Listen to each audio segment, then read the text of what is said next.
na mali nilizo nazo ni zake. Amenipa mke mwema, amenipa watoto.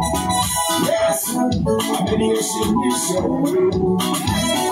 Sikuwa nilivyo. Yesu amenibadilisha kwa tofauti. Yesu